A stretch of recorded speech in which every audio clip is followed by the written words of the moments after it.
Bonjour, je suis Kelly Sescuti, étudiante en master droit des affaires, master dirigé par le professeur Hamelin, et je réalise un stage au sein du cabinet de Maître Perrin, généraliste d'affaires. Bonjour Maître. Bonjour Kelly. Et aujourd'hui, on va s'intéresser aux procédures usuelles pour obtenir le recouvrement d'une créance. Tout à fait. Merci pour votre présentation Kelly, bienvenue au cabinet. Une question se pose souvent pour un créancier d'obtenir le recouvrement d'une créance. On s'interroge sur la procédure qui va être applicable, la procédure qu'il va pouvoir suivre pour obtenir le recouvrement de sa créance, et il va y avoir plusieurs paramètres, plusieurs procédures qui vont pouvoir être envisagées pour obtenir le recouvrement d'une créance.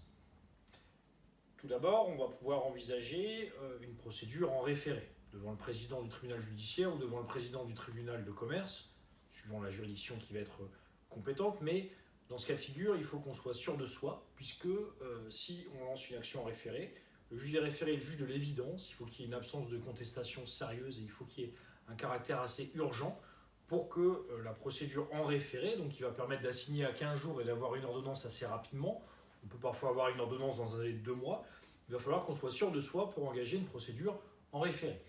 Parallèlement à ça, une deuxième procédure qui se présente va être la procédure de requête en injonction de payer, donc cette fois-ci dans une procédure non contradictoire qui va permettre, lorsqu'on est quasi sûr que l'adversaire ne présentera pas d'opposition à l'ordonnance sur injonction de paiement, ça va permettre de déposer une requête non contradictoire devant le président toujours du tribunal judiciaire ou du tribunal de commerce, suivant la nature de la créance et les qualités des parties, la nature des parties, si ce sont des commerçants ou des parties privées, des parties civiles. Dans cette procédure en injonction de payer, on dépose une requête. Ensuite, le président, s'il constate l'évidence, s'il constate qu'il n'y a pas lieu à un débat contradictoire, il va rendre une ordonnance qui va nous permettre, en tant que créancier, d'avoir un titre exécutoire et d'envoyer un huissier ensuite pour saisir les comptes ou saisir les biens de notre débiteur. Et puis, troisième procédure qui va être la plus longue, mais finalement la plus contradictoire, et celle où vraiment on va pouvoir avoir un débat, lorsqu'il y a un débat entre les parties, qu'il peut y avoir des points qui peuvent être soulevés par le défendeur, on va engager une procédure au fond, devant le tribunal judiciaire ou devant le tribunal de commerce, au fond. Et selon vous, quelle est la meilleure procédure ? Alors il y a plusieurs paramètres. Tout d'abord, comme je l'indiquais, le degré d'urgence en référé, le fait de savoir si ça va être contradictoire ou pas, si l'adversaire va former opposition par exemple à une requête en injonction, ou le fait de savoir si ça se discute, si on n'est pas forcément pressé, quand on a des gros montants en jeu, on aura tendance à se diriger plus vers une procédure au fond.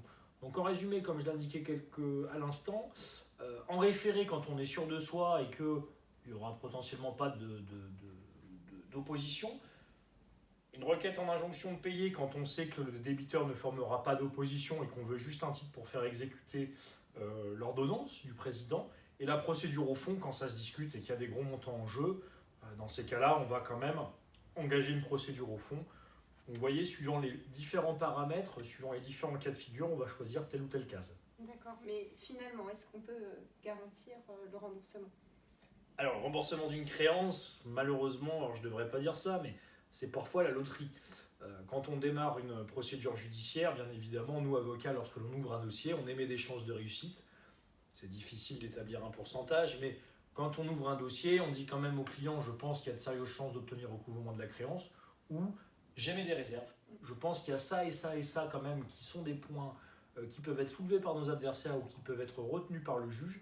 Et donc, je vous dis, on peut y aller, mais j'émets quand même des réserves. Donc, on n'hésite pas à l'ouverture d'un dossier à formuler des chances de réussite en quelque sorte pour renseigner notre client. Ne pas oublier que l'avocat a un devoir de conseil et d'information, comme tout professionnel. Et donc, on va effectivement parfois émettre des réserves.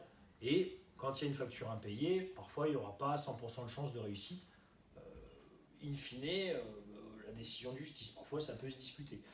Il peut y avoir plusieurs paramètres. Est-ce qu'il y a eu un bon contrat qui a été signé entre les parties ? Est-ce que la prestation a bien été réalisée ? Est-ce que le service ou le bien ont bien été livrés ou ont bien été délivrés ?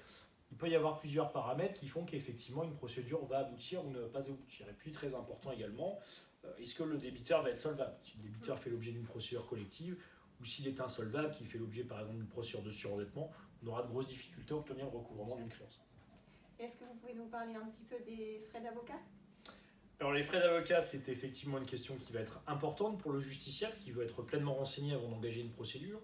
Pour les procédures simples, on va pouvoir éventuellement proposer un honoraire forfaitaire en fonction du montant du litige. Mais bien souvent, dans ces matières-là, de droit des affaires que je pratique au quotidien, on aura un travail qui risque d'être fastidieux, qui risque de prendre du temps, d'être assez chronophage, d'être assez complexe. Et donc, on bascule souvent sur un taux horaire. Le taux horaire de chaque avocat va varier en fonction de son ancienneté, de sa notoriété, de son expérience dans le domaine considéré. Si vous prenez un grand spécialiste dans une grande ville qui a beaucoup d'années d'expérience, ça coûtera beaucoup plus cher qu'un avocat de province qui a moins d'expérience et qui a, par exemple, pas la mention de spécialisation dans le domaine considéré. Très bien. Eh bien, maître, merci pour vos conseils. C'est moi qui vous remercie, Kelly, et puis encore une fois, bienvenue au cabinet. Merci.